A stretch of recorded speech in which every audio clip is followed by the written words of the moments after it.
Hey guys, welcome to the channel. So today we are just taking a morning walk on a Da Nang beach where motorbikes are not allowed. But this is what we do at about 8:30 in the morning. We get out here, we take a walk, we enjoy the views, views on views. It's crazy.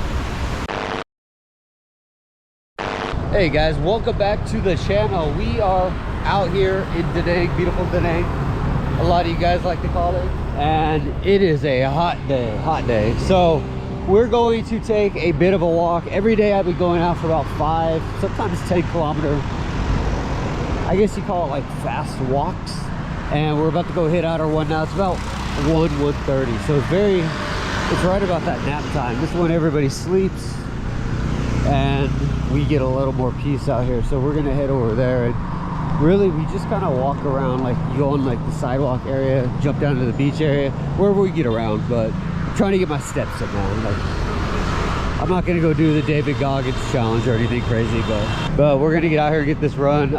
During the morning times we're pretty much doing a lot of jump roping and calisthenics and stuff, so pretty straightforward.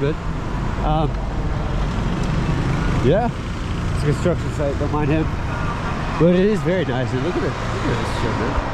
Clear skies all around. It's definitely a lot less polluted than what I remember, like Pattaya, Bup Saudi. You got a Bup Saudi? There's like street vendors everywhere out here. I'm gonna be doing a live about this. I haven't really talked much about this yet. But as you guys know, I usually give you guys a lot of insight on like Vietnam, what's going on out here, and updates to the rules, teaching, visa requirements. But I usually don't, like, it's hard to reinforce a lot of it because I can tell you guys a bunch of stuff. And a lot of the replies that I get are kind of like, yo, I make a lot of money. I come out there $2,000 a month. Who gives a shit, right?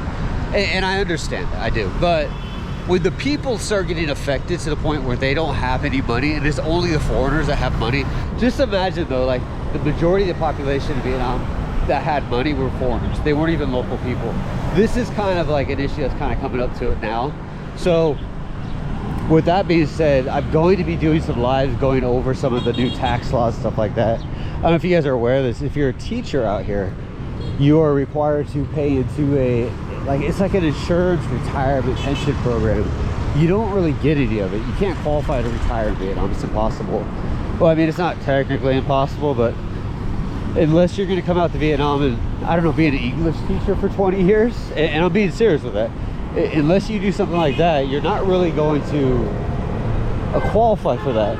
And when it comes to the medical side of things, it's pretty much garbage. I'm just going to run. So with that being said though, you are required to pay into this program, and now they are starting to enforce it on the Vietnamese side. It's the same like amount. I believe it's about 10 to 12% per household, per business.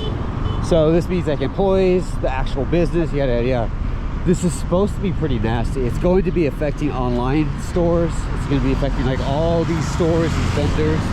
If you see street vendors, lottery ticket vendors, this affects all of them. It's gonna be a wild thing, bro. And they just passed a law it was about 3 weeks ago, I think, when I got sent the actual decree.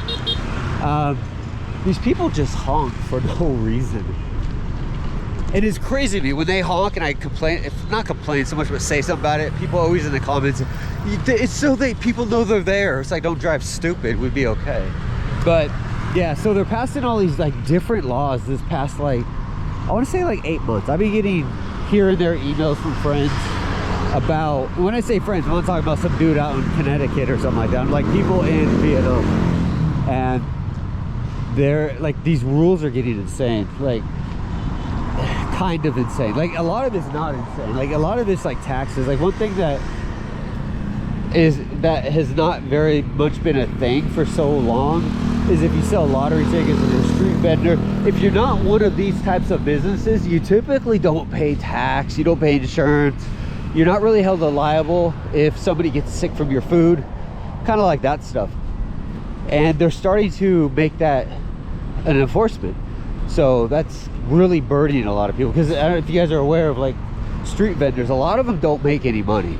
They sit out here from like 3:30 to like between 3:30 to 5 is when they start, and this is AM because they try to get the morning construction people, and then they stop usually about 11 to 12 when all, like, you know, all the bars close and stuff like that. So they're out for like sometimes up to like 18 hours a day, no joke, and they might just walk away with, let's say, $50. So you can do the math on it. It's, let's say hypothetically 16 hours divided by $50 is what they're ideally making. It's really low, and now they're going to be taxed on that as well, which is, you know, I get it. You work in a country, you pay tax to the country, I get all that. And this isn't a foreign issue right now, this is a local issue. So if it's affecting them, it's going to affect you. So we are on positive notes. We're at the beach. We just got to figure out how to cross this stupid road. This is a horribly dumb road because you get these people. A lot of low IQ out here, but like, look at this guy. He cut through and now he's trying. You can't make this shit up. But one thing I've noticed out here, we are in Da Nang, as I said earlier. One thing about, like, let's talk about it a little bit. Like, it's definitely I don't want to say like I don't know, I'm staying in an interesting area, but it's very upper class. But with that being said, if you've lived in Vietnam for some time, been around this part of the country, one thing you realize is the more rich the area is, the more frustrating the locals can become. And it's a lot. It's not, I think the trash is the least of the problems, but it's this constant noise. Like this morning at like 5:30 in the morning, some guy was like near the condo I'm at, just yelling on his phone. Like just normal shit. It's just like so annoying. And then this morning at like right about 8:30 this morning, they started having like a karaoke party. And then I think tonight there's a dead party going on. If you guys are aware of that, they have a party for like 3 days when somebody dies. And they were down there by like 11:30 this morning just getting trashed. Like, we're not talking a few shots, like they are drunk. It's gonna be interesting, but this is kind of things you deal with. But I will say it's better than what it was like at the rural areas. The rural areas are literally some of the worst spots to live. And that surprises me when I tell people, like, the loudest, most frustrating places to live in Vietnam are usually rural areas.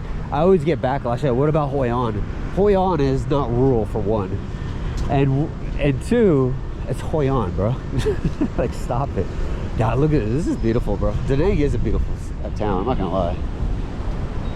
Not going to take that away from them, but give you kind of like a run through while we're going here. We got like the whole dip area. This is like the morning calisthenic joint. Then he's got a bunch of people out here, extremely pasty, getting some tans. This is it. There's your drunken uncle Buddhist temple. I don't know what that is for. I know it's for praying, but all I see every day is uncles smoking and yelling. So it's what it is, man. So I'm gonna get over here. We're gonna get some workouts in. I'm trying to get my pull-ups, and we'll check from there. So with that being said, guys, hope you enjoyed this little walk, this little talk. Make sure you check out the lives. We're going to be going through a lot of information this next week or two. Vietnam is changing, and it's affecting locals and foreign people alike. So we're going to get into it a lot. So till then, guys, I'll see you again.